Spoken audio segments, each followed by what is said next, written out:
This fur coat will be just perfect for my sister. My husband, right in front of the guests, tore the gift from my parents off me and threw it over his sister's shoulders. Mom dropped her glass, and Dad only said one sentence. A light chill nipped at Amanda's cheeks as she once again stood in front of the window of the elite fur salon. Like every Friday after work, she pressed her face against the glass, gazing at the black mink coat elegantly displayed on the velvet podium. Black Diamond, read the small plaque beside it. 5 years of this ritual. 5 years of dreaming. Here again, the salon security guard chuckled, already used to her visits. So, saving up slowly? Amanda just sighed. With her accountant's salary in a mid-sized company, it would take at least 15 years to save up. $500,000, an unattainable luxury. Someday, she smiled and stepped away from the window. Walking back to the small 2-room apartment she and Robert had rented for 3 years, Amanda habitually ran through her life in her mind. Meeting Robert at university had seemed fateful. A tall economist with ambition and a warm smile. They got married in their final year, dreaming of a brilliant future. Reality turned out more prosaic: low salaries, uncertain prospects, a mortgage only in dreams. The hardest test wasn't the lack of money but the mother-in-law, Brittany.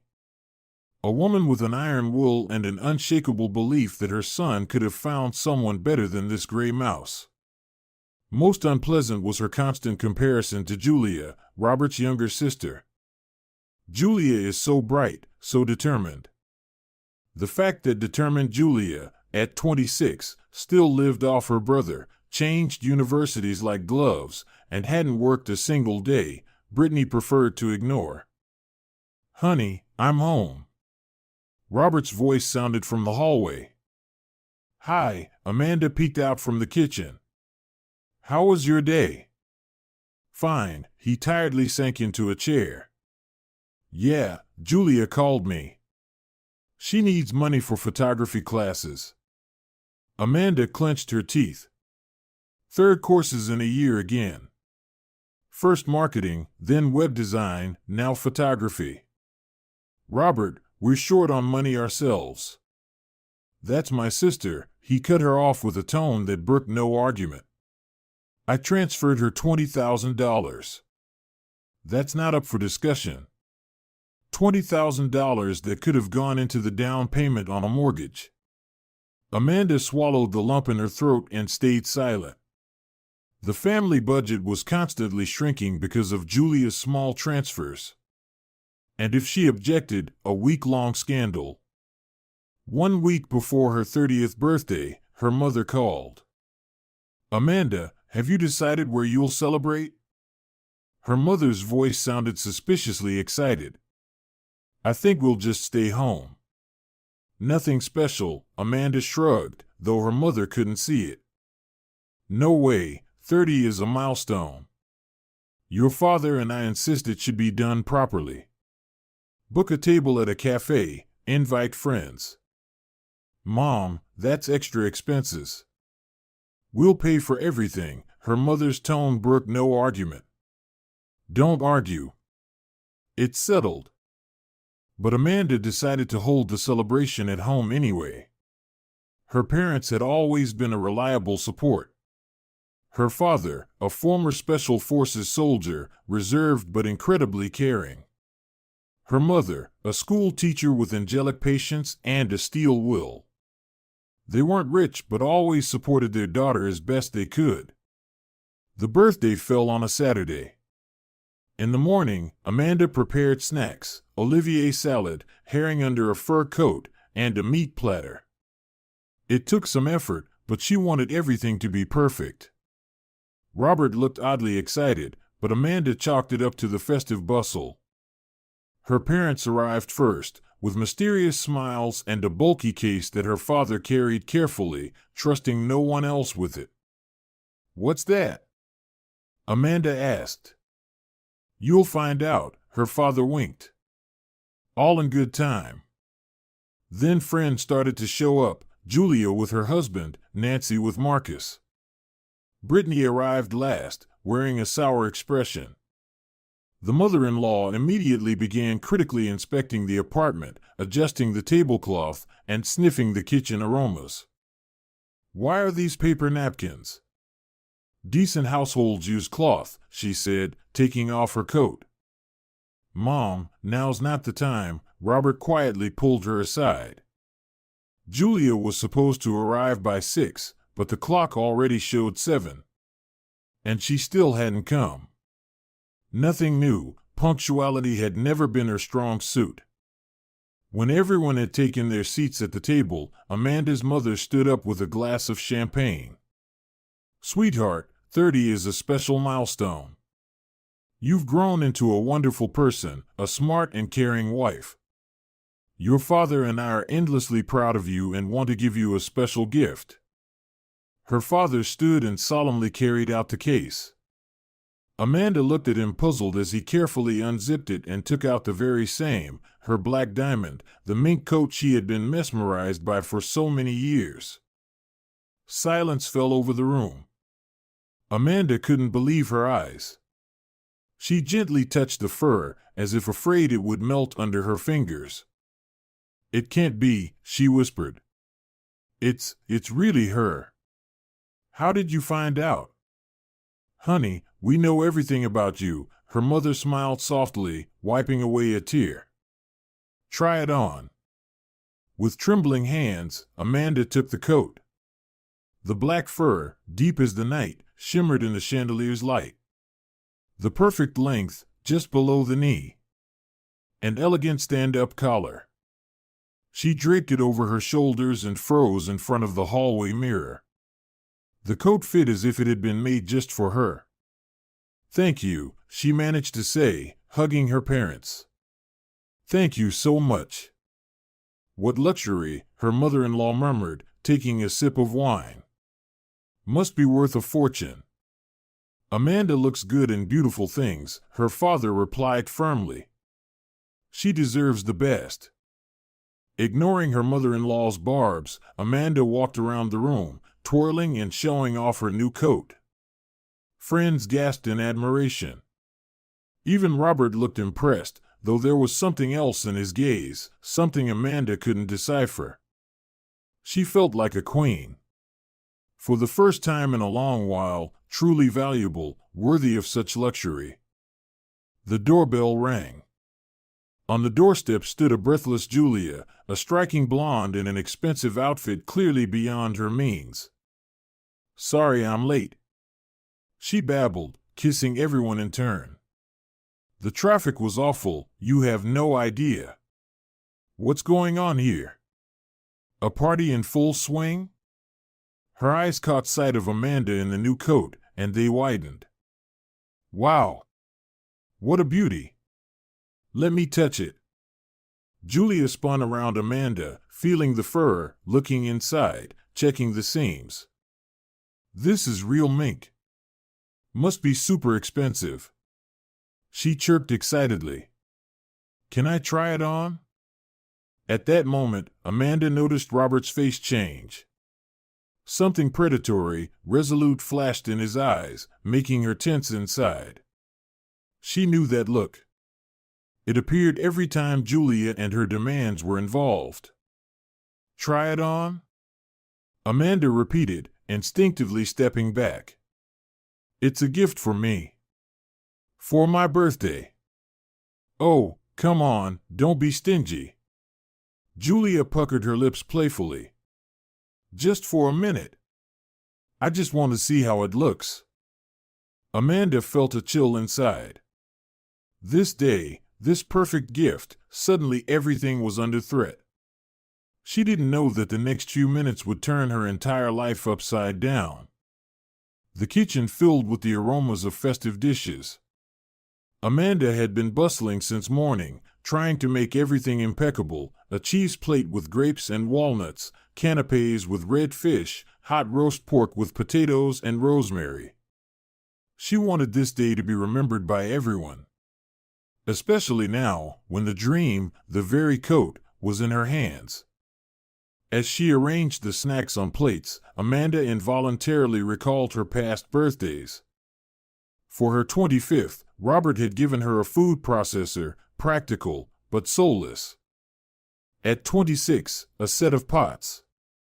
At 27, a gym membership with a clear hint, "You'd better work on your figure."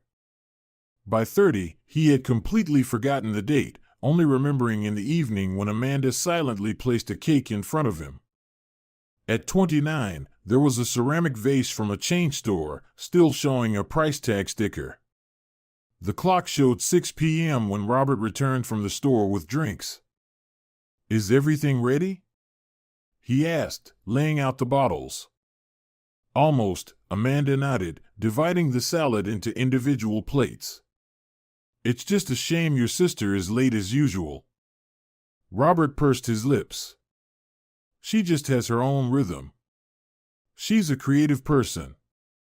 Creative person, Amanda thought mockingly. That excuse had worn thin. At 26, Julia had managed to switch 4 universities, finishing none. She had worked as a sales consultant in a boutique for exactly 1 week, then declared the atmosphere was killing her creativity. She tried blogging about travel but never got beyond studio photo shoots. But Robert regularly sent her money. Their family finances were stretched to the limit, and Julia received a small amount each month, only $15,000 to $20,000. She needed that to live on. Meanwhile, she lived with her mother, who adored her daughter and considered her an unrecognized genius. "You know, I saw a wonderful down jacket at the mall yesterday," Amanda said casually. 30% off. Only $12,000. "But you have a coat," Robert waved it off. "And anyway, money is tight this month. Let's talk about this after payday. After you transferred money to your sister for photography courses, we're really tight," Amanda thought but said nothing out loud. These conversations always ended the same way.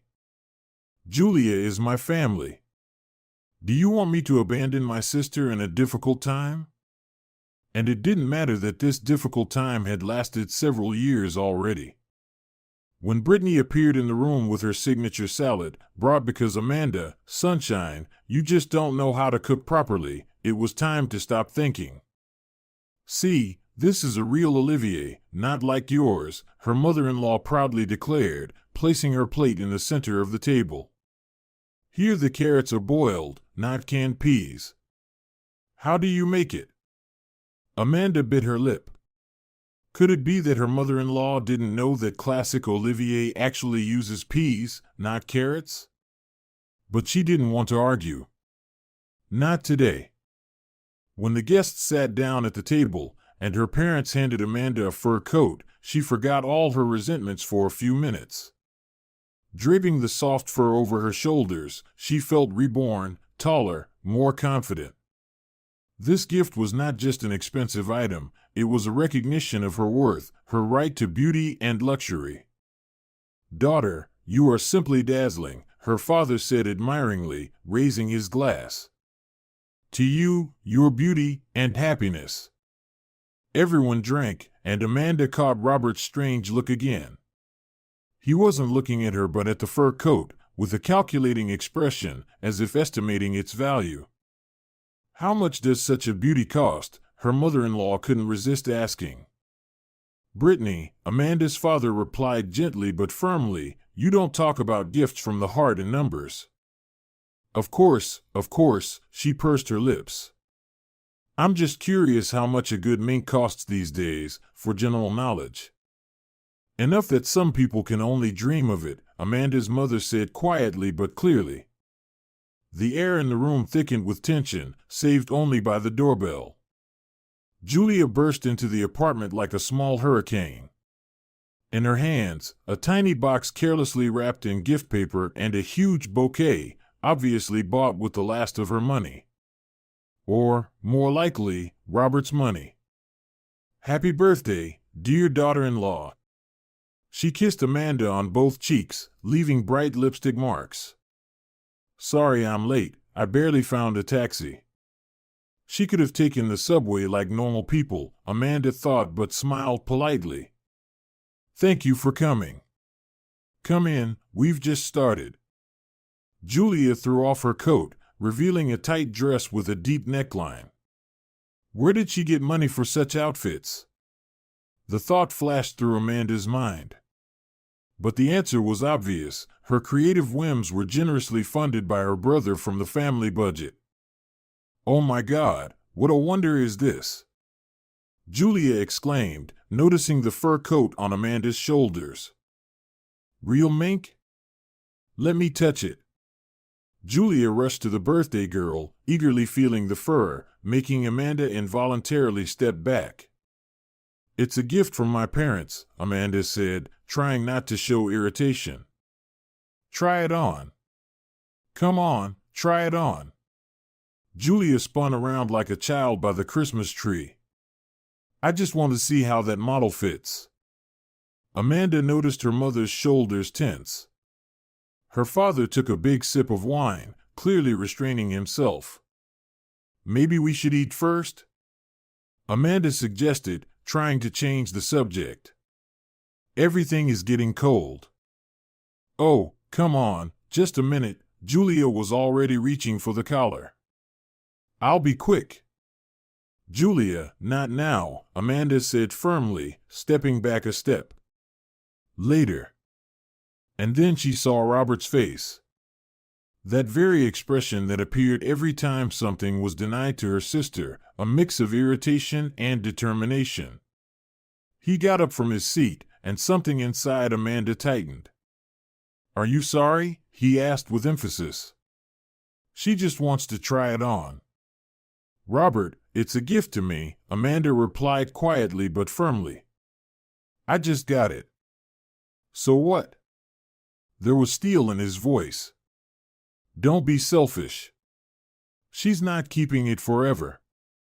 The atmosphere around the table thickened completely. Amanda's friends, Juliet and her husband, Nancy with Marcus, all fell silent, burying their faces in their plates. Son, what are you doing? Even Brittany suddenly spoke up. Let her celebrate her day.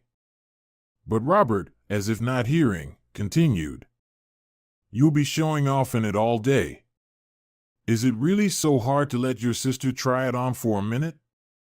Amanda felt tears welling up in her eyes.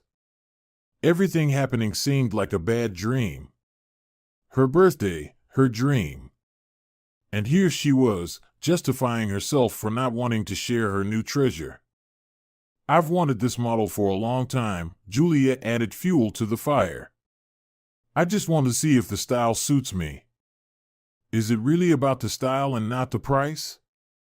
Amanda's mother quietly said. You surely know how much such a fur coat costs. Julia blushed but was not embarrassed. What does the price have to do with it? The daughter-in-law is just being stingy. Amanda felt a hot wave rising to her throat. Stingy. She, who had dreamed of this fur coat for 5 years, while silently watching her husband give money to her sister. She remembered all those moments when Robert transferred money to Julia without hesitation, on ankle boots, makeup courses, emergency shopping when Julia had nothing to wear. And for her, she got reproaches if she bought new shoes or dresses.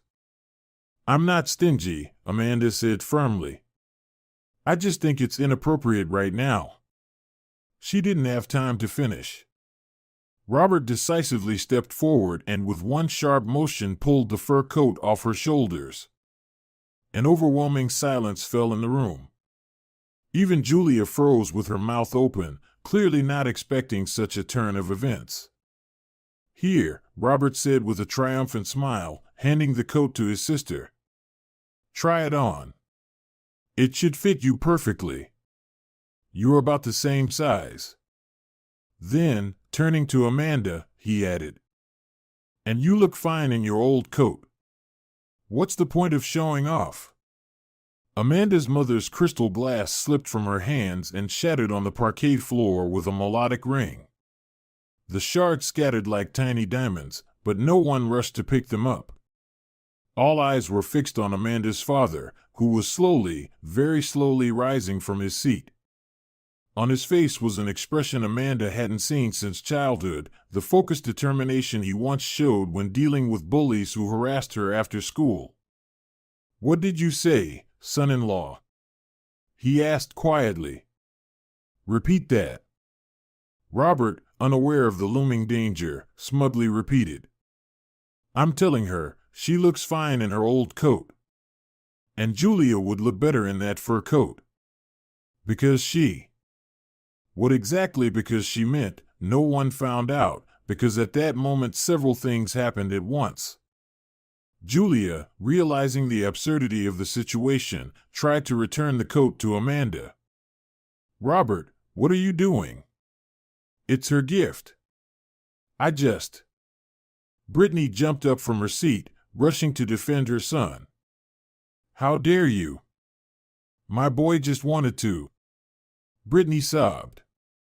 But Amanda's father, surprisingly quick for his 60 years, was suddenly next to Robert and said very calmly, "And now, young man, you will return my daughter's fur coat and apologize to her and the guests for your outburst." Robert, still not understanding the seriousness of the situation, stubbornly shook his head. "She's my wife, and I decide what she wears. Julia needs it more." Amanda stood, as if paralyzed, not believing her ears. In 6 years of marriage, she was used to Julia always coming first. But such humiliation, such blatant disregard, she hadn't expected even this. And then all those moments when Robert put his sister above her flooded her mind. Canceled vacation, because Julia needed money for blogger courses. Missed her mother's anniversary, because Julia had a meltdown over breaking up with her boyfriend. A rented apartment, instead of owning their own, because all their savings melted away on Julia's urgent needs. And now he was standing in front of her. Her husband. Ready to give the most important, the most long-awaited gift of her life to a stranger. Someone cried. It seemed to be her mother. And at that moment Amanda understood, it cannot go on like this. What seemed like love, devotion, family values turned out to be banal neglect. She was not a wife, but a convenient accessory to Robert's life, always giving way to his real family. "That's not what I meant," Julia began to defend herself, looking frightened at the unfolding scene. "I never wanted to take it away. But it was already too late." The spring compressed for years finally snapped open. Amanda saw the muscles in her father's arms tense up. His shoulders straighten.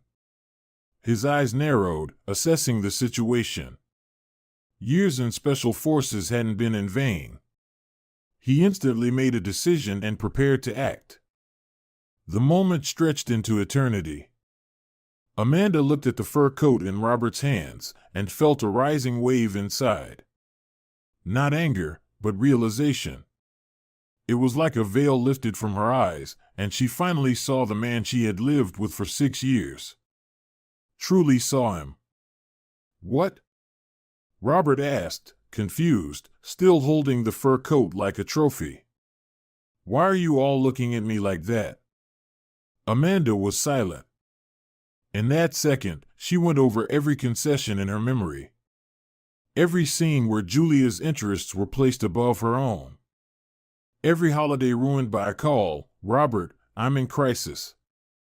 I urgently need your help." Every sleepless night when he left to rescue his little sister from problems she caused herself. And she was silent. Understood.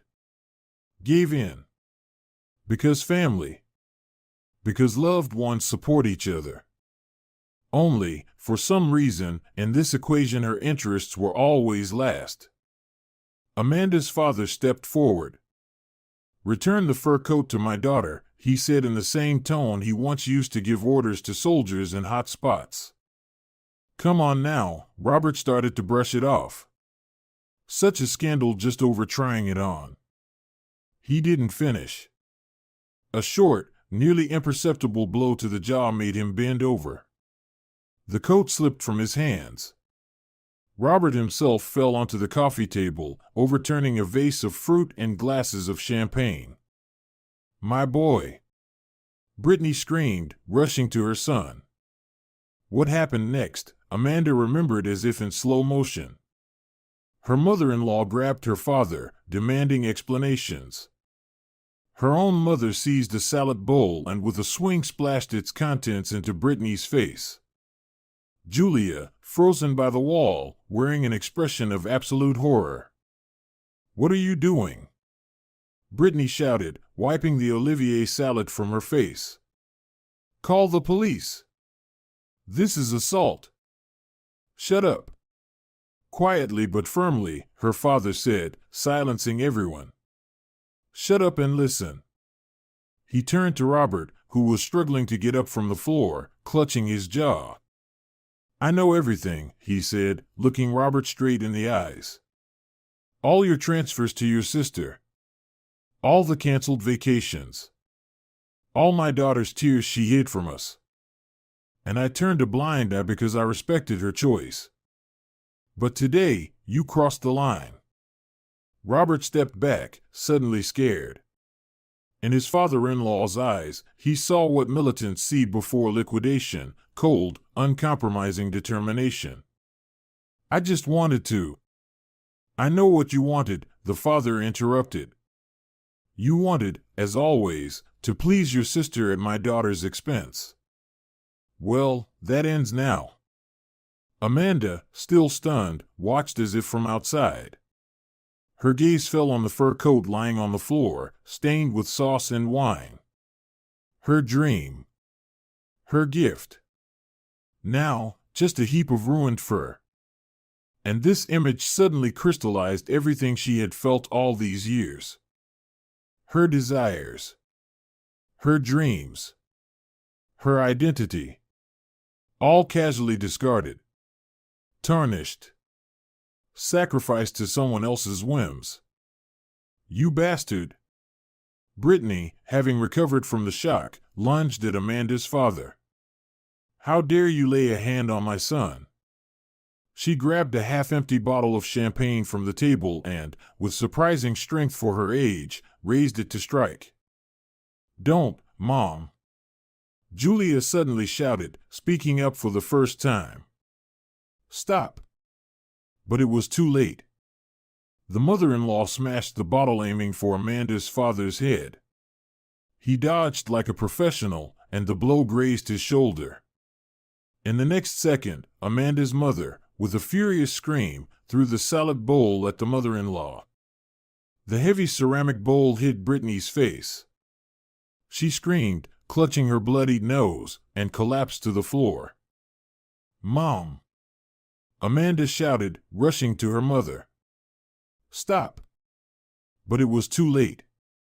It was impossible to stop an enraged woman.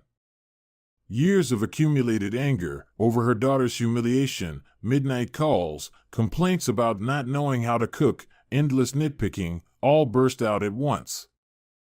"You," Amanda's mother poked her finger into her mother-in-law's chest, "you raised an egoist. You taught him to put his own desires above everything else. You're the reason my daughter has lived for 6 years with a man who doesn't appreciate her." "Don't you dare blame me for raising my son," Brittany hissed, pinching her nose. "It's your daughter who doesn't know how to be a good wife. She doesn't support him, doesn't let him help the family." "The family?" Amanda's mother laughed bitterly. "What family? The one that's sucking the life out of their marriage? Your grown-up daughter who, at 26, hasn't even learned to work?" Julia, who had been standing against the wall all this time, flinched as if slapped. "It's not my fault," she said quietly. "I just wanted to try it on." "Shut up," Amanda suddenly snapped, surprising everyone. The room fell into deafening silence. All eyes turned to her, to Amanda, always reserved, always yielding, always compromising. She had never raised her voice. Never. Just wanted? She repeated, now quieter. You never just wanted to try. You always wanted to take. My time with my husband. Our money. Our weekends. Our future. And now, my gift. Amanda slowly walked over to the fur coat and picked it up from the floor. The fur was stained with wine and sauce. One sleeve was torn. Look. She showed the coat to Robert. Look what you did. It's not just a thing. It was a symbol. A dream I had been chasing for 5 years. And you just took it and destroyed it. Like everything else I ever strived for. Robert swallowed, realizing for the first time the scale of what had happened. Amanda. I didn't mean to. Of course you didn't, she said bitterly. You never mean to. You just do. You transfer money to Julia, you didn't mean to hurt. You cancel vacations, you didn't mean to upset. You humiliate me in front of everyone, you didn't mean to make me feel bad. She turned to Julia. And you? Forever poor, miserable Julia, who just needs help. Have you ever thought about how much your small requests cost? Every time you call your brother with another emergency, I deny myself something. New shoes, training courses, even that damn down jacket for $12,000, all of it I can't afford because the money goes to your dreams. Julia went pale. I didn't know. You knew, Amanda cut her off. You just found it convenient not to think about it. There was no trace left of Amanda's former meekness. Standing before everyone was a woman who had finally seen the truth and found the strength to speak it out loud. I tolerated it, she continued, turning to her husband. I believed that this was what family values are, yielding, supporting, understanding. But today I realized, these are not family values, it's slavery. I give everything and get nothing in return, not even simple respect for my feelings. Her father slowly approached his daughter and put his hand on her shoulder. Sweetheart, let's go home, he said quietly. That's enough for today. No, Amanda shook her head. No, I have to finish. She turned to her mother-in-law, who was still holding a bleeding nose with a handkerchief. You raised wonderful children, Brittany. A son who is ready to humiliate his own wife for his sister's whim, and a daughter who, at 26, doesn't know the word no. Congratulations. That's quite an achievement. Brittany opened her mouth but couldn't find an answer. Now Amanda looked around the room, cluttered with shards, overturned food, ruined things. I want all of you to leave. Everyone except my parents. This is my home, and I want to be alone. Amanda, this is my home too, Robert finally spoke up. You can't kick me out of my... He stopped, seeing the look on his father-in-law's face. You can stay at your mother's, Amanda said calmly. Think about your behavior. And tomorrow we will talk. Let's go, son, Brittany suddenly said quietly, getting up from the floor. Let's go home. She seemed to shrink, aged before their eyes. The blood on her face and clothes, her disheveled hair, her smeared mascara, there was no trace left of her former dignity. Julia, help your mother, she commanded. We all need to leave. Julia, even paler than usual, nodded and helped her mother up. Robert stood motionless, looking at his wife as if seeing her for the first time. Amanda, you're not serious, he finally managed to say. It's just a quarrel. We'll sort everything out. Just go, she answered tiredly, turning away. Just leave. When the door closed behind them, Amanda slowly sank to the floor, still holding the ruined fur coat in her hands. Tears finally broke free, and she sobbed loudly and desperately, like she hadn't cried since childhood. Her mother sat down next to her, silently wrapping her arms around her shoulders. Her father stood over them, silent, but ready to protect his most precious. "What have I done?" Amanda choked out through tears. "What will happen now?" "Everything will be all right, my girl," her mother said softly, stroking her hair. "You finally spoke the truth, and that's right. But the coat?" Amanda looked at the damaged fur. "Your gift." "The coat can be fixed," her father said firmly. "The important thing is that you understood. No one has the right to take away your dreams. No one." He crouched beside her and took the ruined fur coat from her hands. "And now I want you to know one more thing." He looked Amanda straight in the eyes.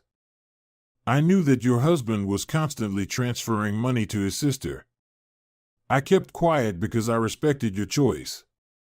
But if he ever does it again, if he ever puts someone else's interests above yours, I won't be so lenient." "Dad," Amanda gave a weak smile through her tears. "You're not planning to?" "No, of course not," her father smirked. "But he needs to understand, it's not just him and his family standing next to you. You have a family too. And we will always be on your side." At that moment, there was a cautious knock at the door. Amanda flinched. "I'll get it," her father said, standing up. On the threshold stood Robert, with a swollen jaw, unbuttoned shirt, and a guilty expression. I wanted to apologize," he mumbled, avoiding her father's eyes, "and to get my toothbrush, if that's okay." Her father silently stepped aside, letting him into the apartment. Amanda got up from the floor, wiping her tears. She felt a strange calmness, as if a fever had finally broken after a long illness. "You're quick," she said only that. "Amanda, Robert hesitated, not knowing what to say for the first time in his life. "I didn't understand, really, didn't realize how all this looks from the outside. I just wanted to help my sister, but in the end, I destroyed our marriage," Amanda finished for him. "Take your toothbrush and go. We both need to think." Robert nodded and headed to the bathroom. A minute later he came out holding several toiletries. "I'll call tomorrow," he said, stopping at the door. "We can still fix everything." Amanda looked at him long and steadily.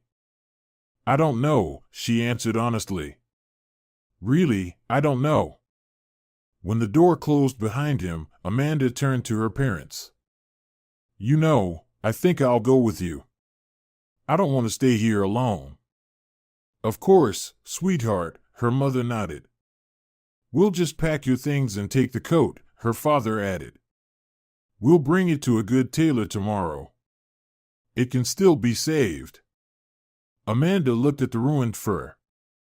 "You know, Dad, I think it's not just the coat that can still be saved, maybe our marriage can be saved too. But a lot has to change for that." Her father nodded, hugging his daughter's shoulders. "Everything will be how you decide, girl.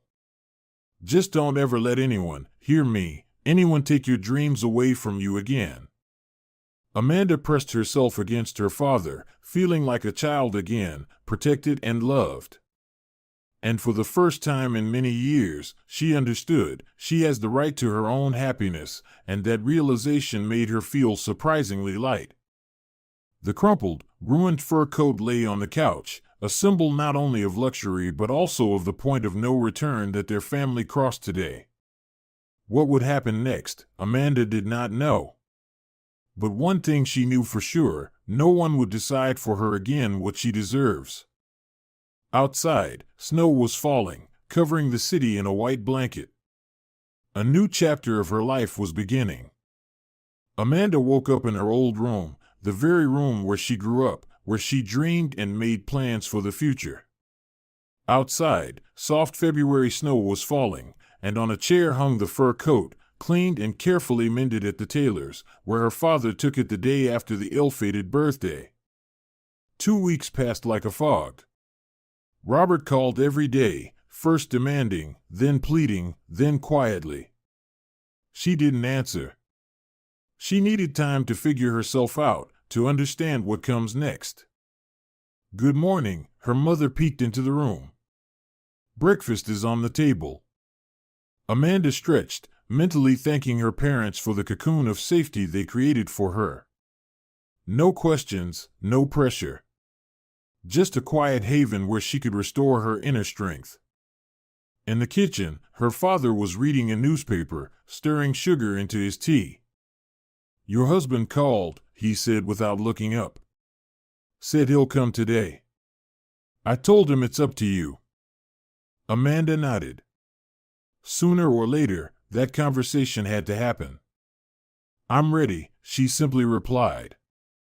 "Let him come." Robert appeared in the evening, neatly shaved, wearing a new shirt and carrying a bouquet of her favorite lilies. A bruise on his cheekbone still had a yellowish tint, a reminder of that day. "Hi," he said awkwardly, shifting nervously at the doorstep, clearly unsure how to behave. "You look well." Amanda silently accepted the flowers. She really did look different, calmer, more confident. 2 weeks of peace of mind and parental support had done their work. "Come in," she said.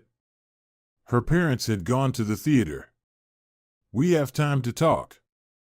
They sat down in the kitchen, the same place where long ago they had discussed wedding plans and their future together. Now, between them lay a chasm of unspoken grievances and broken hopes.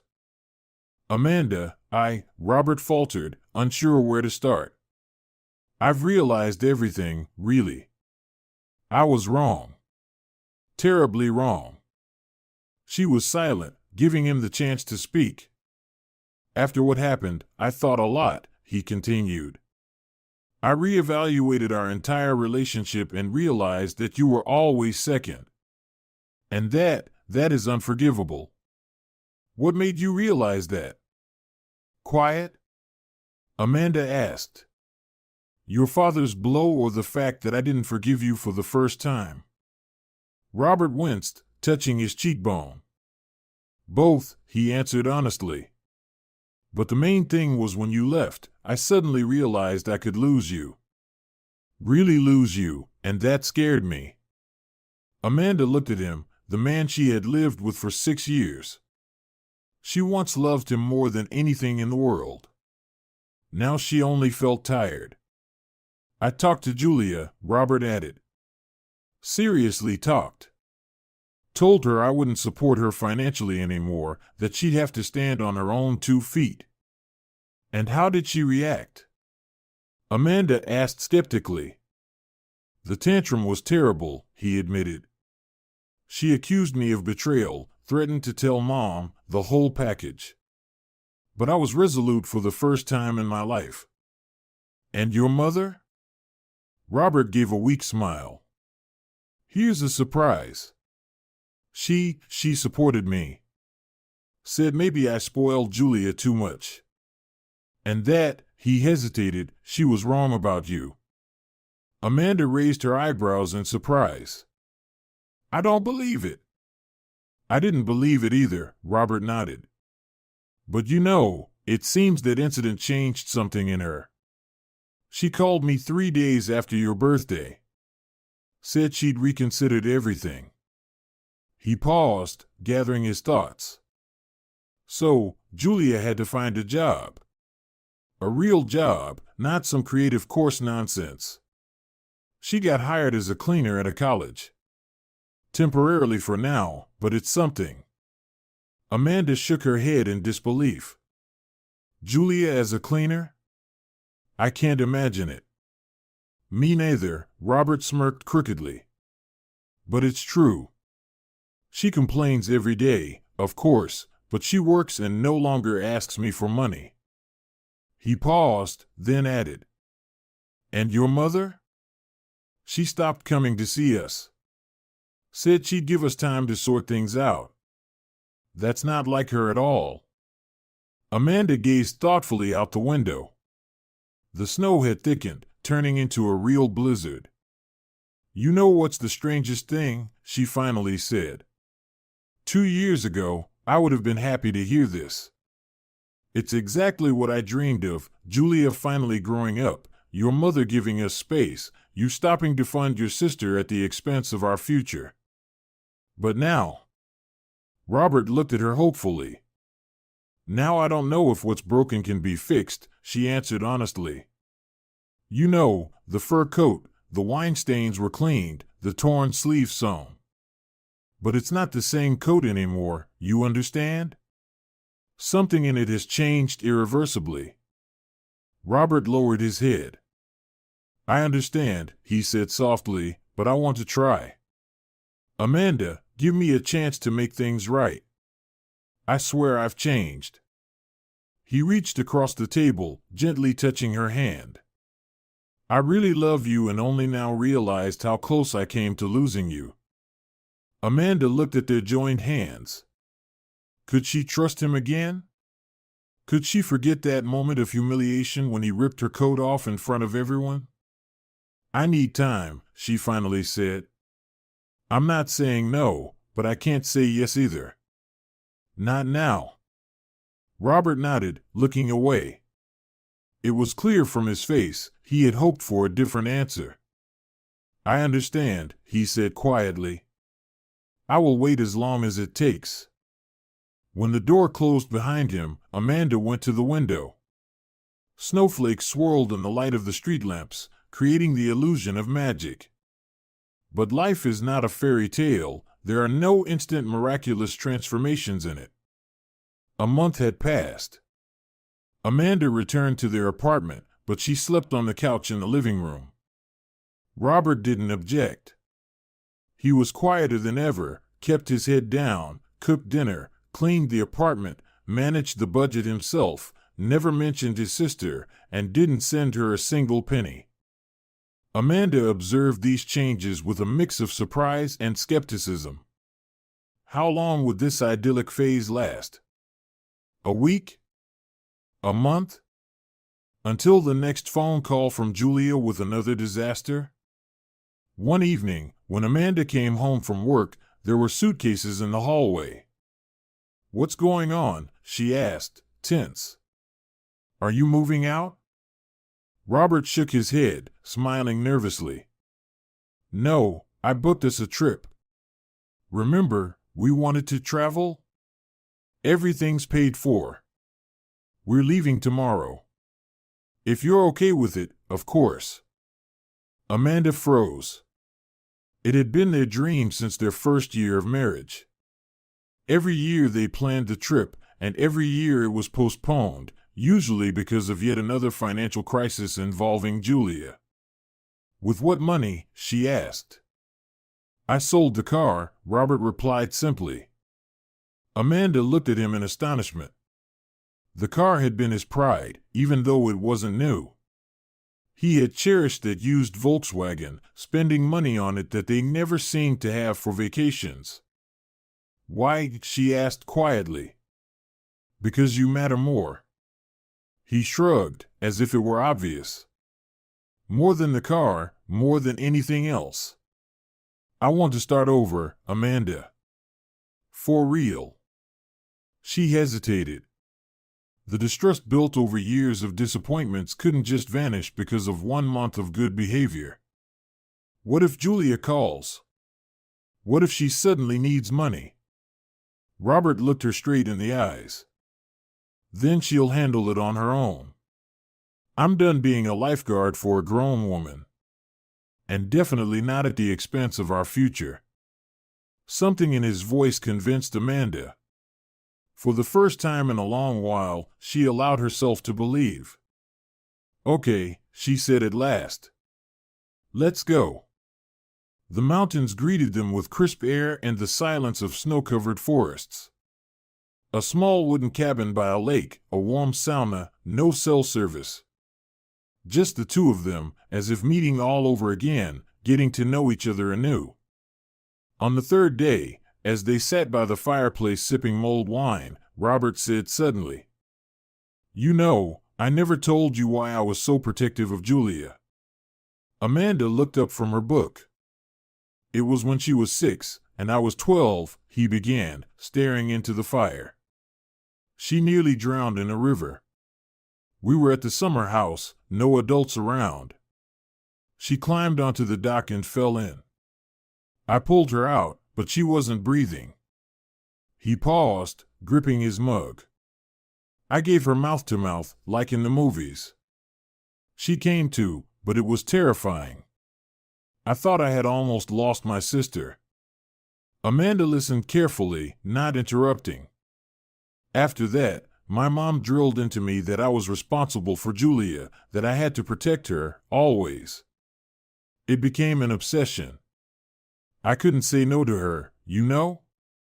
Every time she asked for something, I remembered her blue face when I pulled her out of the water. He rubbed his temples, as if trying to erase the memory. But after your birthday, after everything that happened, I suddenly realized that my overprotection wasn't helping her. It was making her weaker, more dependent. And most of all, I realized I was about to lose you. And that scared me more than anything. Amanda was silent, processing what she just heard. She had never known this story. Robert had never shared memories like this with her. "Why didn't you tell me sooner?" she asked finally. "I don't know," he shrugged. "Maybe I thought it was my burden to carry. Mine and Mom's. A family matter, but you're my family, too." "Robert." He nodded, looking into her eyes. "I understand that now. You are my real family, and I almost lost you because of my blindness." That night, Amanda didn't go to sleep in the other room for the first time in a long while. They lay next to each other, not touching, but feeling the ice of estrangement slowly melt between them. When they returned from the trip, they found dozens of missed calls from Julia and Robert's mother. As agreed, Robert called them back himself, briefly, on speakerphone in Amanda's presence. "Yes, Mom, we're fine. We were out of range. No, I can't come over right now. Amanda and I have plans. And no, I won't discuss Julia's rental problems. She's an adult, she'll manage." After hanging up, he exhaled as if he'd just endured an ordeal. "Was it hard?" Amanda asked, placing her hand over his. "Unfamiliar," he admitted. "But it felt right." The next day, there was a knock at the door. Standing on the doorstep was his mother, uncharacteristically modest, holding a bag of treats. "May I come in?" she asked uncertainly. "I won't stay long." Amanda exchanged a glance with Robert and nodded, letting her mother-in-law into the apartment.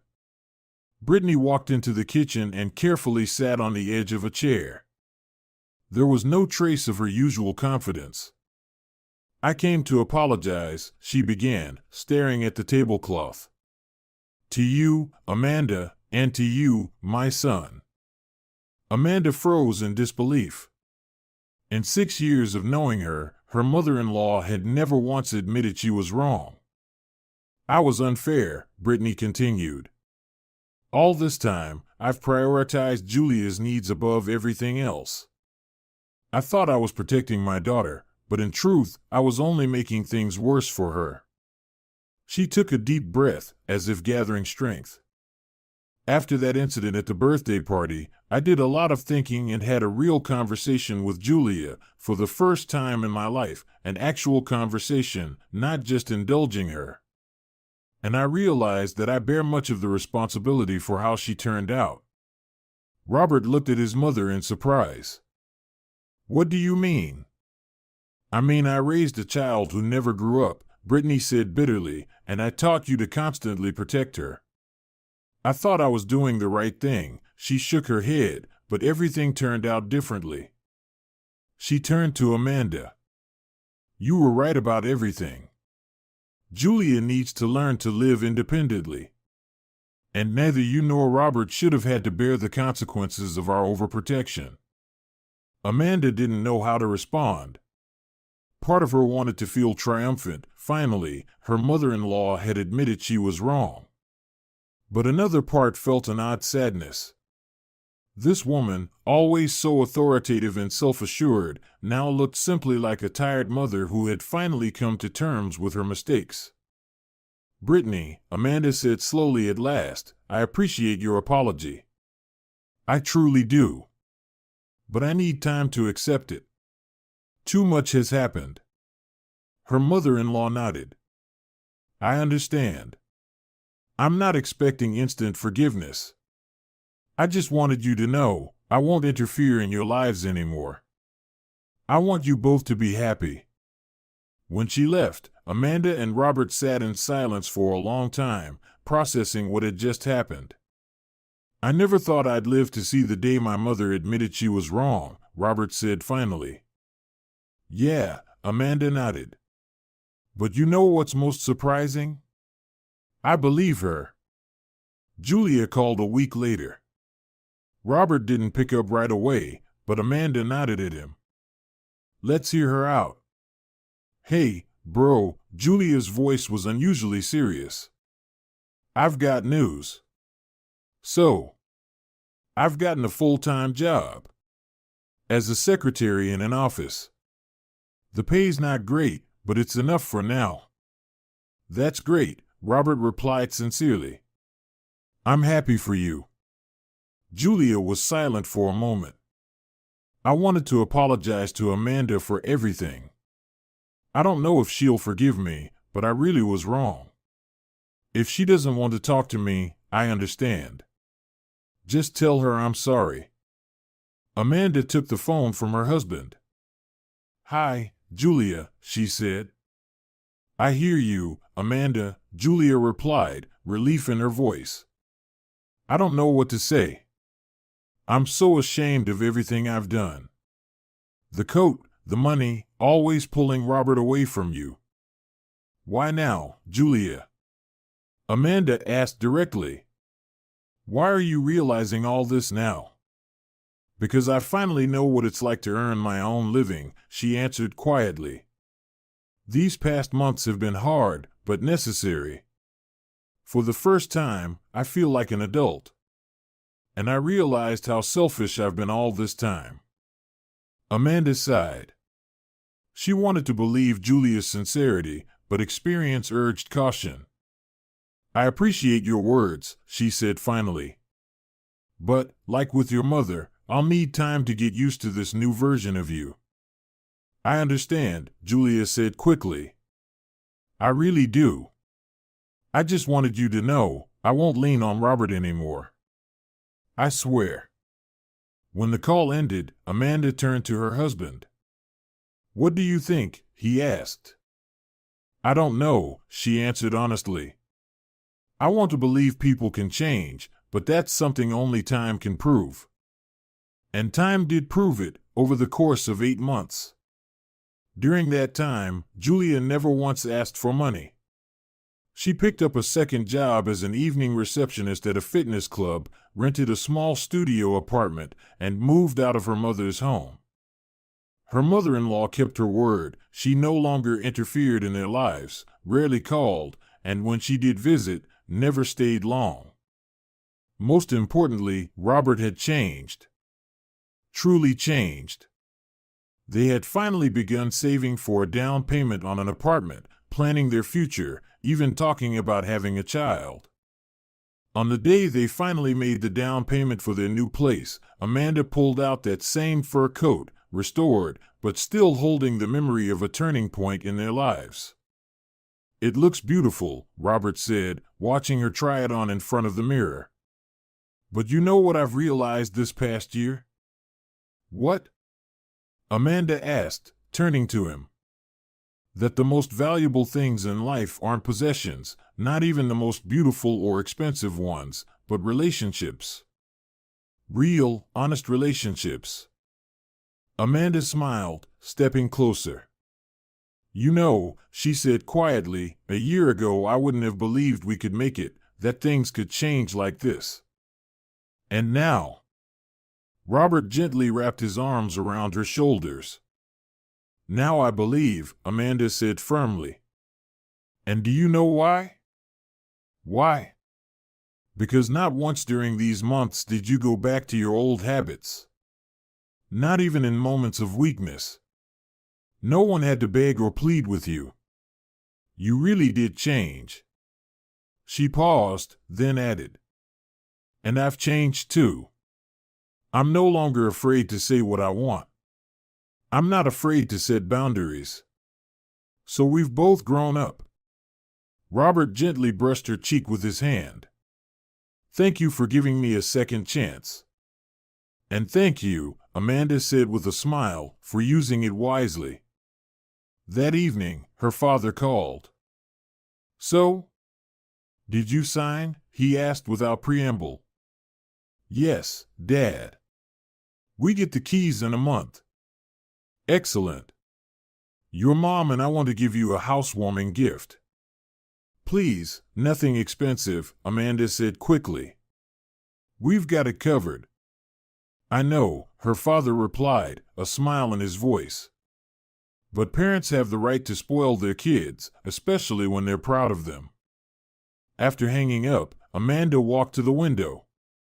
Dusk had settled over the city, and lights were starting to flicker on in windows, thousands of little universes where people were building relationships, fighting, reconciling, learning to understand one another.